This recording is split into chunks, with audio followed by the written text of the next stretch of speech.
Hello, আমি doctor Sumita Saha, paediatrician from Fortis hospital. আজকে আমরা গ্যাস্ট্রোএসোফেজিয়াল রিফ্লাক্স নিয়ে কিছু কথা বলব। তো ছোট বাচ্চাদের বহু ক্ষেত্রে দেখা যায় যে বাচ্চারা একটু বমি করছে। স্পেশালি নিউবর্ন থেকে ১ম ৬ মাসের বাচ্চাদের কথা বলছি। তারা খাওয়ার পরেই একটু বমি করছে এবং এরকমভাবে গড়িয়ে পড়ছে। এটাকে পজিটিংও বলে। আবার অনেক সময় অনেক জোরেও বমি করে। সেটাকে আ ভমিটিং করে আরকি। তো এইটা কেন হয়? সেটার একটা কারণ আছে। সেটাকে গ্যাস্ট্রোএসোফেজিয়াল রিফ্লাক্স বলে। তো গ্যাস্ট্রোএসোফেজিয়াল রিফ্লাক্সটা কি? তা আমাদের এখান দিয়ে ফুড পাইপটা নেমেছে। নেমে গিয়ে এইদিকে স্টমাক হয়েছে। তো স্টমাক আর ইসোফেগাস বা ফুড পাইপের মাঝখানে এটা যদি ইসোফেগাস হয়, এটা যদি স্টমাক হয়, তার মাঝখানে এই জায়গায় একটা ভালভ আছে। যখন আমরা খাচ্ছি, দুধটা এখানে খাবারটা এখানে যাচ্ছে এবং খাবারটা উপর দিকে আসতে এই ভালভটা আটকায়। এই ভালভটা অনেক সময় বাচ্চাদের তৈরি হয় না। অনেক দেরি করে তৈরি হয় এবং অনেক সময় ৬ মাস ১ বছর পর্যন্ত বাচ্চাদের ওই ভালভটা তৈরি হয় না। তার ফলে কি হলো, যখনই বাচ্চা খেলো তারপরে স্পেশালি বাচ্চারা শুয়ে আছে, তখন দুধটা উপর দিকে উঠতে থাকে এবং তখন ওরা একটু করে বার করতে থাকে।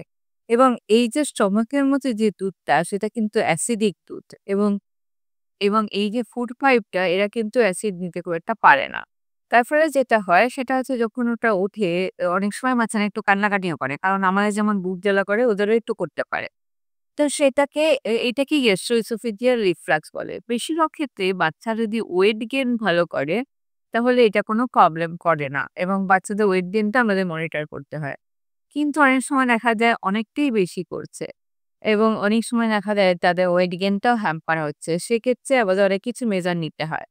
তো ১ম আমরা যেটা বলি সেটা হচ্ছে পজিশনিং। পজিশনিংটা কি? যে বাচ্চাকে যদি একটু উঁচু করে শোয়ানো যায়, এটা যদি বাচ্চার মাথায় এবং এটা যদি বেবি হয়, এটা যদি পাটা হয়, তাহলে এইখান থেকে কোমর থেকে একটা বালিশ দিয়ে অ্যারাউন্ড 40 ডিগ্রি অ্যাঙ্গেল করে যদি শোয়ানো যায়, তাহলে বাই গ্র্যাভিটি দুধটা নিচের দিকে থাকবে এবং উপর দিকে কম যাবে। এবং লেফট ল্যাটেরাল করে শোয়াতে হয়, বাঁ দিকে ফিরিয়ে। তার কারণে স্টমাকটা যেহেতু বাঁদিকে আছে, তাহলে দুধটা একটু নিচের দিকে থাকবে। এটা ফার্স্ট থিং, সেটা দেখেও করতে পারে যাদের পজিটিং করছে। তারপরেই হচ্ছে অনেক রকমের ওষুধও আছে, দেওয়া যায় বিভিন্ন রকম। কিন্তু সাধারণত ওয়েট গেইন ভালো থাকলে আমরা এটাকে খুব একটা বা খুব বাচ্চা যদি হ্যাপি এবং গেইনিং ওয়েট হয়, তাহলে আমরা এটাকে খুব বেশি ট্রিটমেন্ট দিই না। তবে অবশ্যই যেটা ইম্পোর্টেন্ট সেটা জানা হচ্ছে যে কখন এটা রিস্কি। বাচ্চা যদি ভমিটিং, আমি যেটা বললাম, গড়িয়ে এখান দিয়ে পড়ছে। কিন্তু ভমিটিং এরকমভাবে পড়ছে। স্পেশালি ছোট বাচ্চা, ১ মাসের বাচ্চা, সেটা অবশ্যই সিরিয়াস হতে পারে। বাচ্চা যদি ওয়েট লস করছে, তাহলে সেটা সিরিয়াস হতে পারে। বাচ্চা যদি খুব কান্নাকাটি বেশি করছে, সেটা সিরিয়াস হতে পারে। আম বাচ্চার ইউরিন ইনফেকশন থাকতে পারে, জেনারেল ইনফেকশন, সেপসিস থাকতে পারে, বাচ্চার পাইলোরিক সিনোসিস নামে একটা কন্ডিশন থাকতে পারে। তো সেগুলোকে সব দেখে নিতে হবে। তো উম এই এইটাই হচ্ছে মেইন ইম্পোর্টেন্ট কথা, যে um posseting is normal if the baby is gaining weight and happy baby.